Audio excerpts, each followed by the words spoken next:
Welcome back to my channel. Nasty that on that. The makeup looks good. Stop stealing.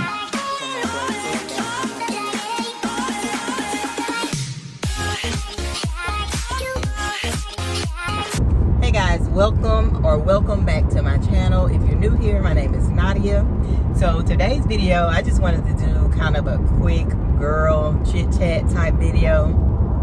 And this video is gonna be about going through your significant other's phone. Would you or would you not?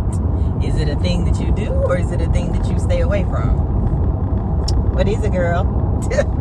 So me personally, at my age now, I would not. Have I done it before? Yes, I have. I think every female has done it at least once. I could be wrong. I don't know. Y'all let me know down in the comments if you have and would you at your age now do it. But I've done it twice actually. The first time, honestly, the first time when I did it, I was not going through. It was like I did it by mistake, kinda. And I know y'all probably like, how do you go through somebody's phone by mistake? But when I went through his phone, like, I didn't pick up his phone to go through his phone because I was looking for something. I honestly, he gave me his phone. Excuse me. So he gave me his phone because he had to go do something or whatever, and I held his phone for him. And while he was doing what he was doing, it was like we knew we were going to be there for a while, like hours.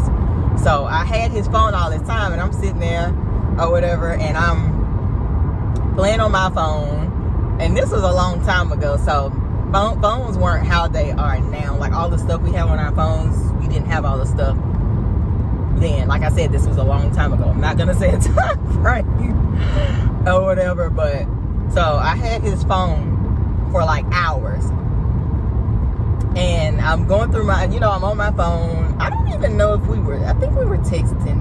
Yeah, we were texting back then. But anyways, yeah, that goes to show you how long. I don't even remember we were texting, but I think we were texting back then. But I was going through my phone, looking through it, mind you, I said we've been here for hours, so I'm on my phone, I got bored, and I had his phone. So I was like, this is a young Nadia. Maybe I'm not gonna say dumb for thinking this or doing this, but these were my thoughts when I did this. So I had his phone. I was like, let me just, I didn't go, mind you, when I didn't have intentions of going through his phone. So I was like, if there is something in this phone, I'll find out. I don't want to see it. I'm not trying to go looking for it. So I did not check his phone calls.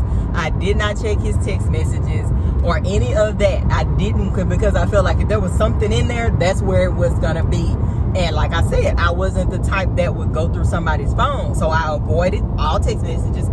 I avoided phone calls, anything like that I felt like I would find something. So I was like, well, I'm just going to look through his photo album, like his pictures. Mind you, I'm not lying to y'all. I was not trying to find anything. So I was like, I open his phone, I go straight to his photos, and what do you know? You did not have to go looking for something to find it. Y'all might say, well, you were looking for it. You went through his pictures. I went to the pictures because I felt like there was, like when I was in, I didn't think that he had even thought of stepping out on me. So when I went to the pictures, I didn't expect to find anything in there, honestly. I expected to find pictures of him, maybe not even many pictures because he wasn't a picture person or whatever. But I went to the pictures, looked through the pictures, and there was what was going on. It was in the pictures. So I was devastated. Even after that, I still did not go through the text messages or the phone calls because I'm like, that was enough. That devastated me enough that I was like, done. And I was young, so like, I got scarred behind that early on in my life.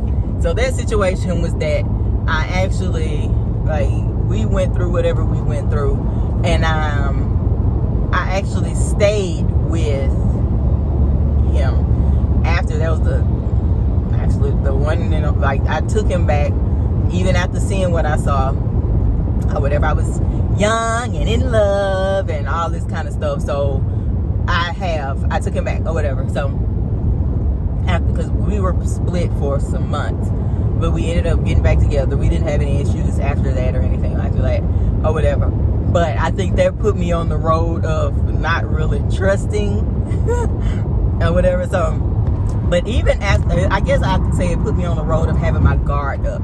So even after that, I'm like, okay, I'm off the whole going through people's phone. I am, like, Keelan asked me one day, Mama, if you had an opportunity to go through your boyfriend's phone right now, would you? Nope.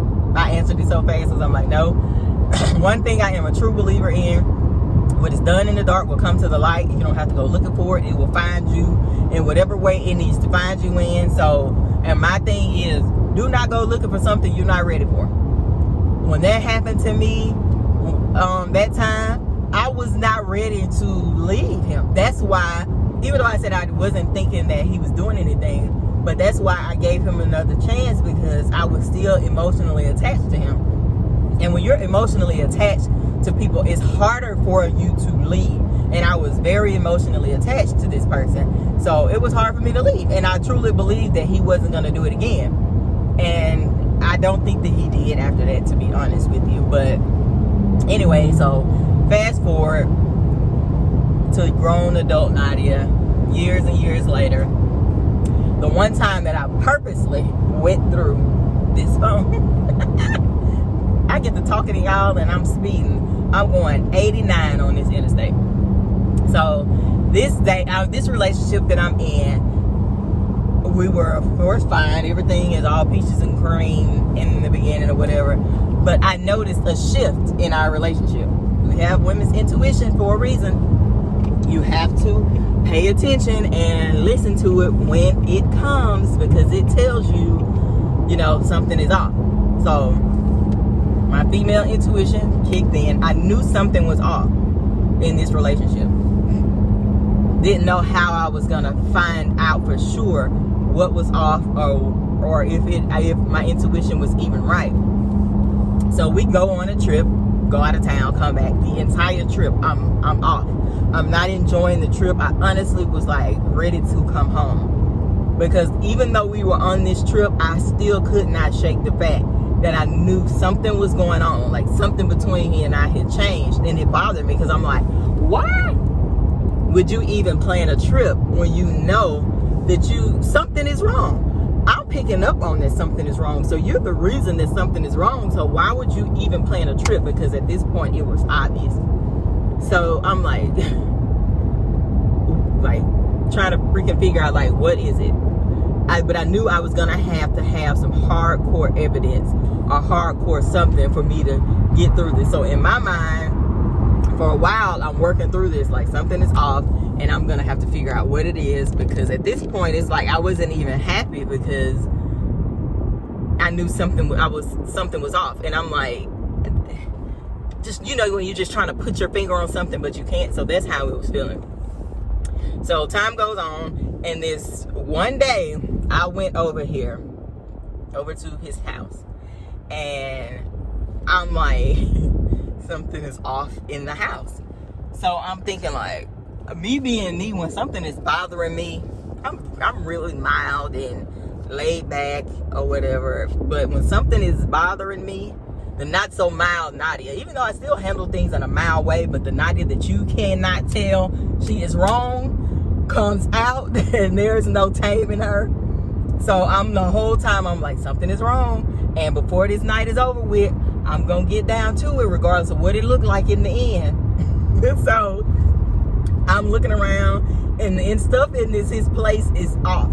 Like, things that are normally a certain way, they're purposely moved, and things are taken apart, and things are placed here. I'm trying not to put specifics, but like, you got a whole bed back there why is there an air mattress in here? It's like, you done took the sheets and all of the stuff, that pillowcases, all of this stuff. I'm putting it out there, don't even matter.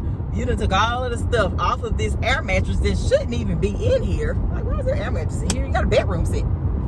So all of the linens are changed on this air mattress that's randomly in here in this sitting room. And I'm like, why is this stuff in here, first of all? And why are I think the stuff was already in there, but I noticed that the sheets and stuff were changed or whatever, or something like that. So I'm like, why is the stuff changed? And if anybody lays on this or whatever, like, it would have been me. And why did the stuff need to be changed when I haven't been over here in some days to even lay on it for it to be changed? So of course my ears went up, and I'm like, something ain't right. So that was the first thing.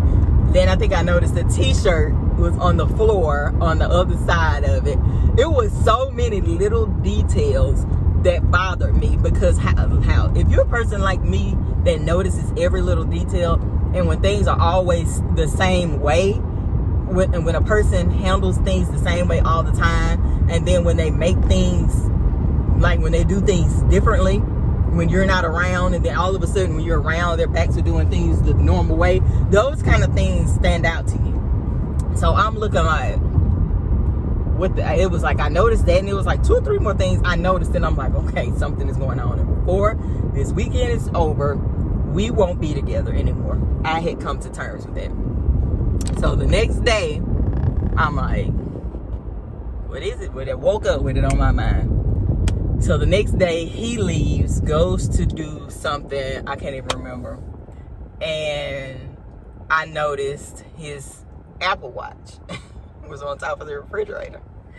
So I was like, Nadia, you've been trying to figure out what it is all weekend. You got one opportunity to figure out what it is so you can do whatever you got to do. And I'm knowing when this happens, I knew this was going to be the end, because for one, I knew once I found out that something was going on, I wouldn't trust him to go back, because in my older age, it doesn't work like that. Once you've been through stuff, you don't trust people like that to go back to them or whatever. So, well, at least I know. So I knew we were done whenever I found whatever I was going to find, because I knew I was going to find something. So I went and got the watch off the refrigerator, and I was sitting there. I actually said to myself, I said, now when you open this watch, you better be ready to pack your stuff and leave after you say whatever you got to say. Now, mind you, y'all probably thinking, well, how did you get into the watch? Before, when there was nothing going on, before he started doing whatever he was doing, he called his PIN number out loud to somebody that was trying to get in his phone. He's like, oh yeah, my PIN number such, such, such. And so when he said it, I was kind of like, you call your PIN number out? I wouldn't even say my PIN number out in front of you or whatever. So he called his phone PIN number out in front of this person that was trying to use his phone. And when I heard it, I never forgot it. And I knew he wasn't going to change it, because I acted like I didn't hear it. I just kept doing whatever I was doing or whatever. And maybe at the time he didn't care because he wasn't doing anything, maybe. And at that time when he called it out, he was normal. So I don't think he was doing anything. So because I noticed when he changed. So when I got the watch, I was like, in my head talking this whole time, like, you know what the PIN number is. When you put that PIN number in there and it opens up, you better be ready for whatever you're ready to see. So I was. So I pulled the watch up, popped that PIN number in there, and voila, it opened up. So it opened up. And you know how it's funny when people say skip the conversations that you're looking for. Go through the friends messages when you're looking through. Sorry. Go through the friends messages when you're looking for stuff with females. Well, I did the same thing with him. I went through everything. I went through the friends messages. I went through the numbers that weren't in there, and lo and behold, just like I thought, he was doing something. Now there were females in there was like, don't you got a girlfriend? Blah blah blah. But there was something like 1 or 2, I know at least, that were actually biting. So you know, I go through that situation or whatever, and like I said, when you go through these phones, don't go. There is no reason for you to go through a guy's phone and you're gonna stay. I did it that one time, and I would never do it again. But when I did it that time, it's almost like I knew something was going on, but I needed proof or whatever, because I couldn't in my head be like, okay, if we break up, what am I gonna be breaking up for? I could have broke up because like something is off, but it was like I needed a reason. But I knew that time when I did it, that it was it, that we weren't gonna be together no more. And I was right. We split up after that or whatever. So like I tell y'all, when you're ready to go through, if you go through that phone, you better be ready for what's in there. Don't go through that phone trying to find something to prove something just to turn around and still be with them. Like, why did you go through the phone in the first place? That's just my thought. What are you looking for? And what is the purpose of what you're looking for? You say, well, I want to catch him if he's doing something. Okay, if he's doing something and you catch him and you stay, what was the purpose? So like I said, when I did it, I knew I was prepared to leave. I was out, and there was like, after that, we were done. Like completely done. Like zero, zilch, no communication. We were done after that because I was ready. At this point in my life, and I have been like this for years, and ever since then, I'm not going through no phone. Like I said, that was the only time that I purposely went through somebody's phone. Most of my life, I have been this way, and I will always be. I'm not going through it. I'm not going through your phone. If it's something, the way I see it, everything that I have always needed to find out has found its way to me. And I truly believe that that's how it will always be. People, things, situations, whatever is happening, it's going to find its way to you. I am a living witness to the crap that has happened or whatever, to crap that has happened to people or what people I have went through. Well, I feel like a lot, and it's always found its way to me. That one time I went, well, the two times I did that, like I said, the first time I was not looking technically for anything. I honestly thought it was innocent or whatever when I did it. But that second time, I went looking, and I found exactly what I was looking for. Went looking and found every freaking thing I needed to end the relationship that I was in. But will I do it again? Nope. I will not, because whatever it is, it's going to lay in your lap. I'm telling you. It's going to come out of me moving to Memphis and going through what I went through in Memphis proves that it's going to come. It's going to find you no matter who you are, how far away from home you are, who you're dealing with.